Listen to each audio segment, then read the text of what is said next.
मेरे बहुत ही प्रिय और बेहद सम्मानित साथियों, हृदय की गहराइयों से अभिनंदन, बहुत बहुत हार्दिक स्वागत। साथियों, चर्चा इन दिनों हमारी जारी है प्रत्येक राशि के राशि चिन्ह पर। आखिर क्या संदेश देता है राशि का चिन्ह? इसका क्या वैज्ञानिक आधार है, क्या आध्यात्मिक आधार है, क्या सोच समझ करके ऋषियों, मुनियों, ज्योतिष के प्रारंभिक विद्वानों ने इस चिन्ह का चयन किया? साथियों, इसी क्रम में आज हम चर्चा करने जा रहे हैं तुला राशि के चिन्ह के बारे में। इस पर हम चर्चा करें, इसके उपायों पर चर्चा करें, इसके संदेशों पर चर्चा करें। इससे पहले एक बेहद ज़रूरी सूचना कि हम हमारे प्रत्येक एपिसोड के अंत में किसी न किसी जातक के प्रश्न का उत्तर देते हैं और ये प्रश्न हमें प्राप्त होते हैं आप लोगों के ही द्वारा यूट्यूब कमेंट के माध्यम से। अपना कमेंट लिखने से पहले आप #आचार्य चंद्रकांत इस शब्द का प्रयोग ज़रूर करें और साथ ही बेहद आसान सा जो प्रश्न आपसे इसी एपिसोड के अंत में पूछा जाएगा उसका सही उत्तर ज़रूर साथ में लिखें। साथियों, तुला राशि बेहद खूबसूरत राशि और इसका सबसे बड़ा और सबसे पहला संदेश ही है संतुलन स्थापित करना। तराजू के जो दोनों पलड़े होते हैं वो हमें संतुलन का संदेश देते हैं। और दूसरा सबसे महत्वपूर्ण संदेश यहाँ पर है अपनी जड़ों से जुड़कर रहने का संदेश। साथियों, 5 महत्वपूर्ण बिंदुओं, 5 महत्वपूर्ण बातों पर तुला राशि के जो जातक हैं उनका मैं ध्यान आकृष्ट करना चाहूँगा या उनको एक प्रकार से मार्गदर्शित करना चाहूँगा और वो स्वयं इस बात का अनुभव ज़रूर करेंगे कि राशि का जो चिन्ह है वो उनको क्या संदेश देता है। साथियों, हम देख रहे हैं कि तुला राशि का जो चिन्ह है वो है तराजू, संतुलन, सबसे पहली बात। अब यदि तुला राशि का जो जातक है वो सिर्फ जीवन में मेहनत ही मेहनत किए जा रहा है, अपनी खुशी, अपनी प्रसन्नता का उसको कोई होश नहीं है, सिर्फ कमाई ही कमाई पर उसका जोर है, खर्च करने पर कोई उसका योगदान नहीं है, कोई उसका इंटरेस्ट नहीं है, या उसने ये सोचा हुआ है कि ये चीज़ें अचीव करने के बाद में जीवन में मैं एंजॉय करूँगा, खर्च करूँगा, ऐसा दिन कभी भी नहीं आएगा। आज में जीना आप सीखें। आपको तो संतुलन का साथ कभी छोड़ना ही नहीं चाहिए। एक बहुत ही खूबसूरत कहावत है, वर्क हार्ड और पार्टी हार्डर। अगर आप इस सिद्धांत को लेकर के चलते हैं तो फिर देखिए कि सफलता किस प्रकार से आपके कदम चूमेगी। और इसके उल्टा यदि आप सिर्फ मेहनत करते चले जाएंगे तो सिवाय असफलता के आपको कुछ भी नहीं मिलेगा, और जो सफलता आपको मिलेगी भी वो आपको बिल्कुल स्वादिष्ट नहीं लगेगी। दूसरी महत्वपूर्ण बात तुला राशि के जातकों के बारे में कि तुला राशि का जो अंक है वो है 7। 7 का जो अंक है, 7वां जो स्थान है, 7वां जो भाव है वो है विपरीत लिंगी का भाव। इनमें एक ऐसी आकर्षण क्षमता होती है कि ये विपरीत लिंगी व्यक्ति को अपनी तरफ निरंतर आकर्षित करते ही रहते हैं और इनके व्यक्तित्व में इस प्रकार का आकर्षण रहता है।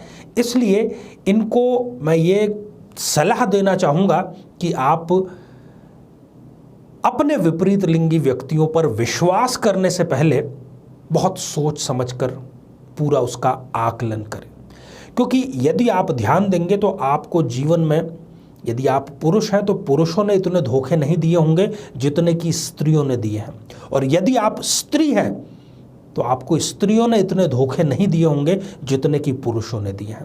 तो आकर्षण के इस विशेषता का आप लाभ उठा पाएं या नहीं उठा पाएं, परंतु इसका नुकसान बिल्कुल भी आप मत उठाइएगा। तीसरा, ये जो तराजू है ये स्वयं में अपने आप में कोई काम नहीं करता। इसका काम है सिर्फ दिशा निर्देश देना। अगर इसका पलड़ा ये भारी है तो तराजू ये निर्देशित कर रहा है कि इस पलड़े पर और भार रखा जाए, और अगर ये ऊपर है तो तराजू ये इशारा कर रहा है कि इस पलड़े पर और भार दिया जाए।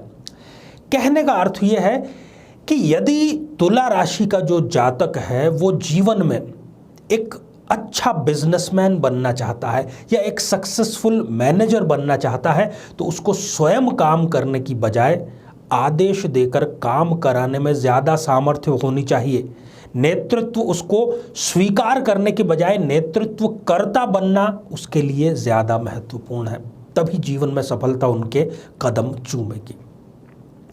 चौथा और बहुत बड़ा संदेश हमें ये जो तराजू देता है वो कि संतुलन के बाद में ठहराव आ जाता है। साथियों, आप बहुत गौर से किसी तराजू का ऑब्जर्वेशन करें, वो हिलता रहेगा।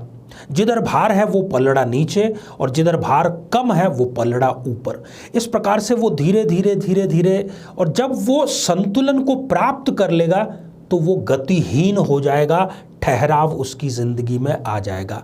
इसका सीधा सा संदेश ये है कि संतुलन के बाद में ही आपके जीवन में ठहराव आ सकता है। यदि आप जीवन में ठहराव चाहते हैं, जीवन में सुरति चाहते हैं, तो आपको संतुलित होना ही पड़ेगा। ठहराव का जो रास्ता है या ठहराव की जो मंजिल है वो संतुलन के रास्ते से होते हुए ही जाती है। इसलिए जीवन में हर पक्ष में संतुलन स्थापित करके चलें। हमेशा एक मध्यम मार्ग का चयन करें बजाय कि किसी और झुकाव के।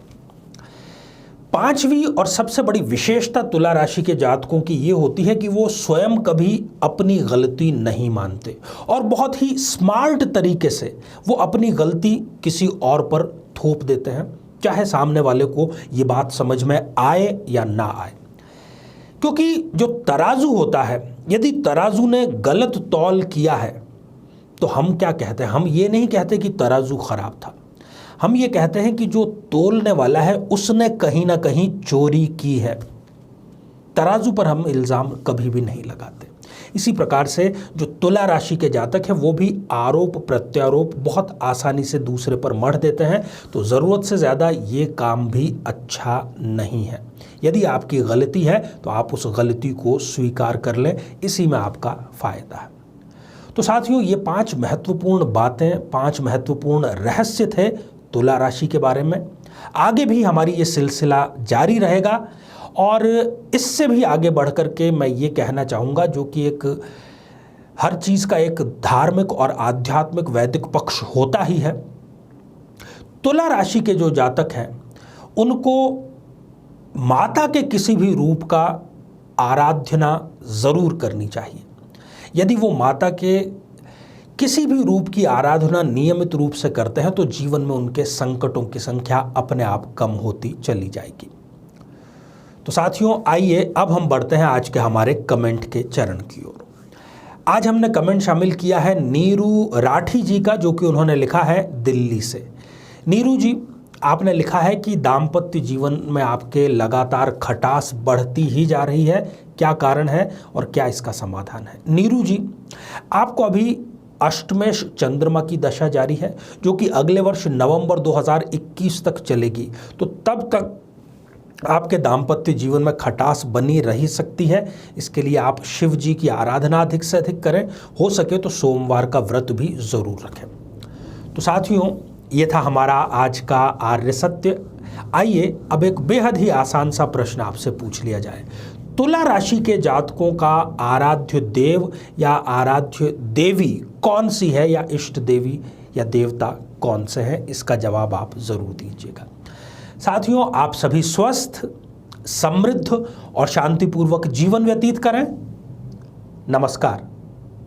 जीवन में किसी समस्या का सामना कर रहे हैं, जैसे कि शादी में देरी होना, पति पत्नी में मनमुटाव या तलाक तक की नौबत आ जाना, संतान का प्राप्त न हो पाना, नौकरी या धन प्राप्ति में बाधा आना, जीवन के प्रत्येक क्षेत्र में किसी न किसी प्रकार की बाधा आना, तो आज ही अपनी जन्म पत्रिका का संपूर्ण विश्लेषण करवाएं और पाएं समस्या से सदैव के लिए मुक्ति।